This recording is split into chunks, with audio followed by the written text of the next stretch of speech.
Hi guys, so I'm going to talk to you now about another part of my life, which I haven't told you about yet, and that was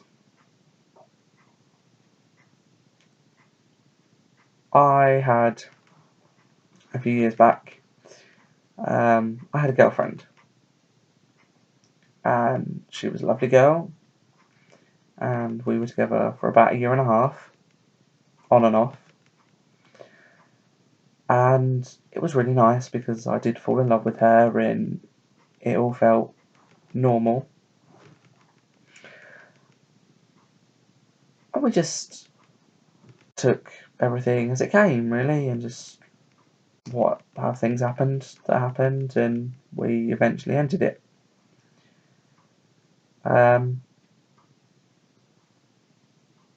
I want to talk to you about an extremely difficult part of my life, which I know many of you have thought about sometimes, and it's horrible to even think about, let alone someone go through it. So I want you to watch this video, and I want you to take notes, and I want you to know that if you need to talk, please talk to me through here, or my phone number, or email, or something. Don't do anything alone, because it's not worth it. So back in 2011, when I got extremely depressed, and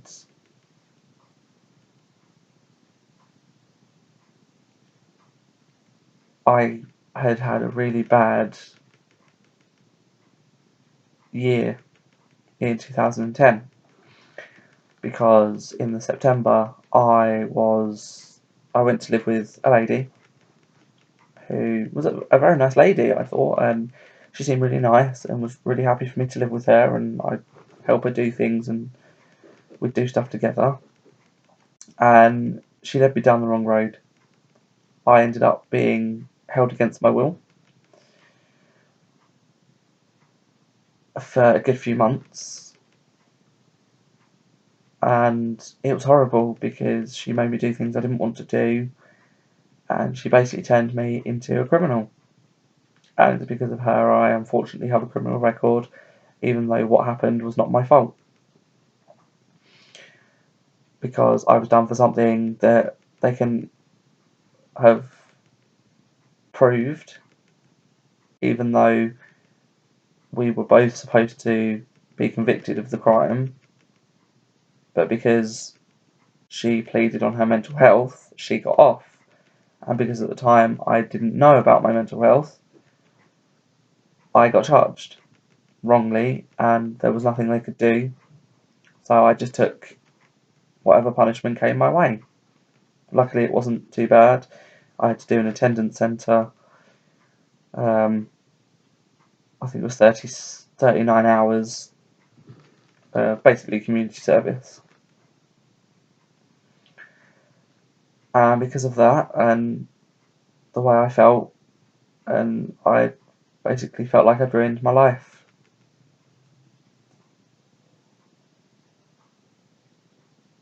And I was really down, really depressed, because my family didn't want me around,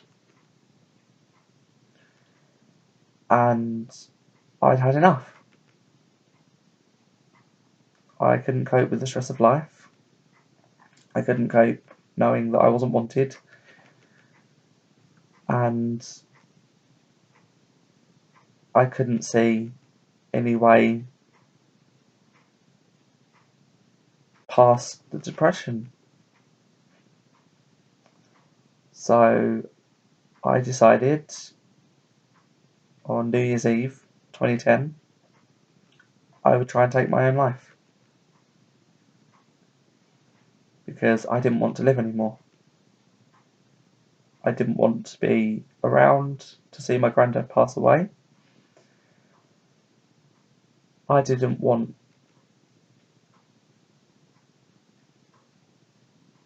to not be wanted. I just wanted love and not attention, but someone to care. And no one seemed to.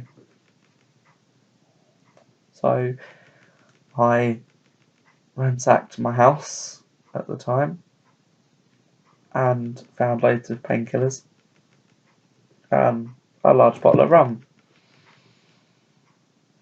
And I crushed up all these tablets and I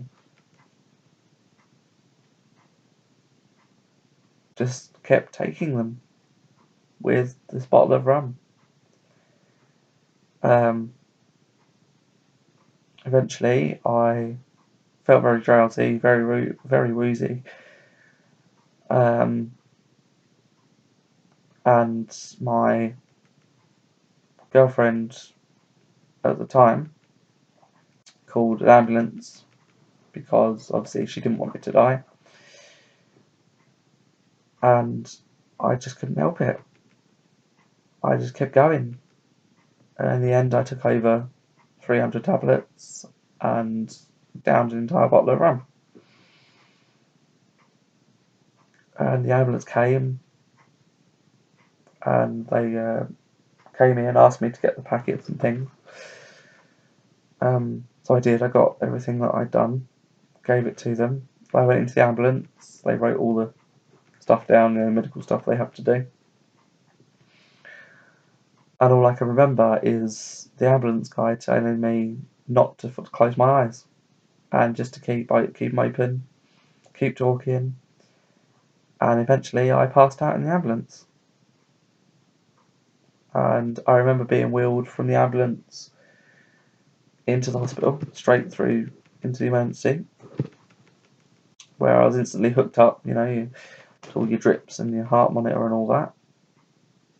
And the next thing I knew, I woke up to doctors and nurses around my bed, and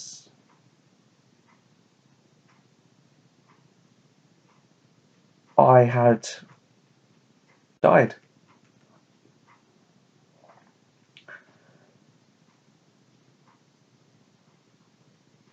And there's nothing else I can say to that. I died, and I was brought back to life. And luckily, very luckily, they did it because I wouldn't be here today, and I wouldn't be happy, and I wouldn't be able to share my story with anyone.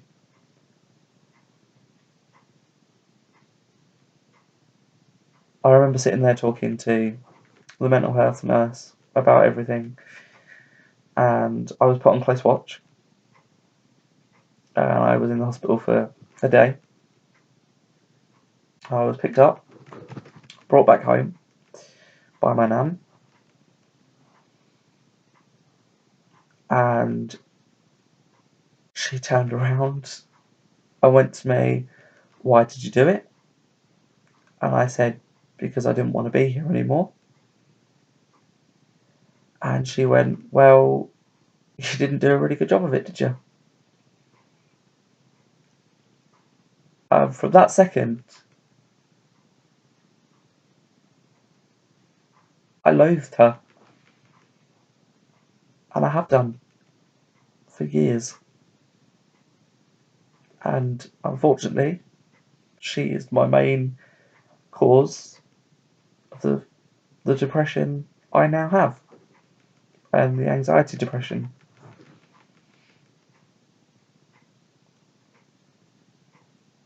It's extremely hard to live with, knowing that somebody you loved didn't care what you did.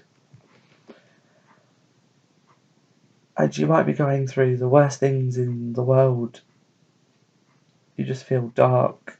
You just feel like no one cares. You just don't want anyone around. You just don't want to do anything. You just pretty much become a mess. And you have these feelings and these thoughts that you don't want to be in the world and no one would miss you and everything. But honestly, guys, I really wish I hadn't done it.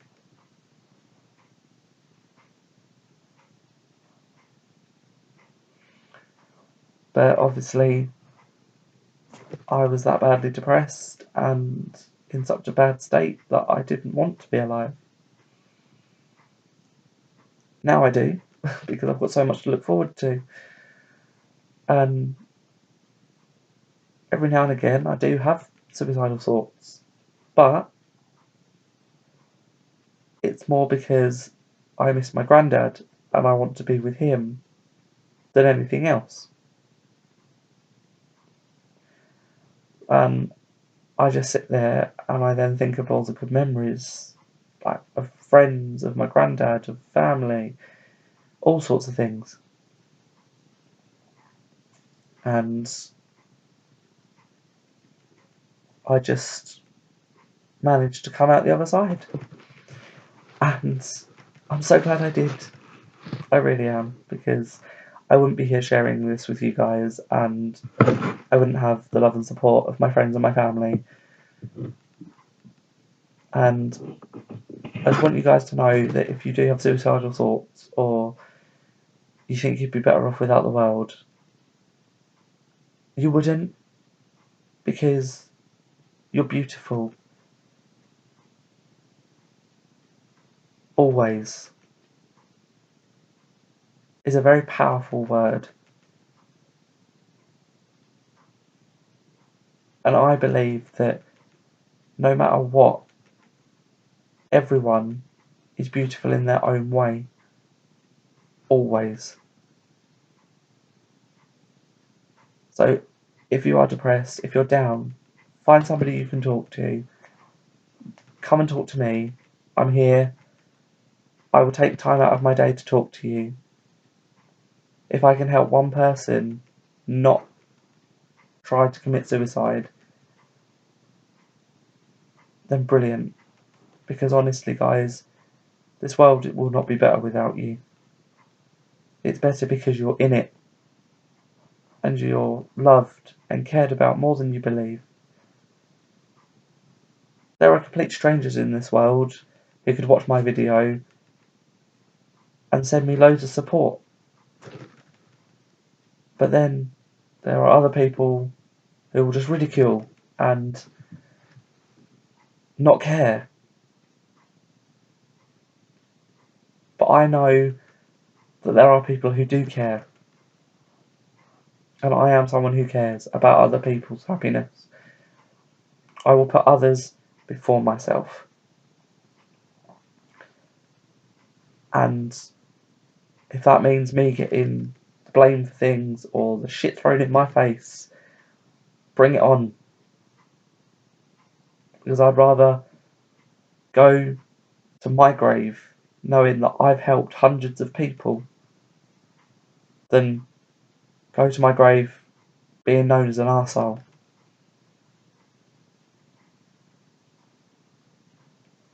I don't like doing powerful videos. I just want to share my feelings with you guys and my thoughts on subjects. So if you do feel down, find something that makes you happy. Anything. It could be going to your favourite place in the world and sitting there on your own. As long as you're happy, that's all that matters. You are loved. You are beautiful. Always. Guys, take care of yourselves. I'll be posting another video soon. I love you all. Good night.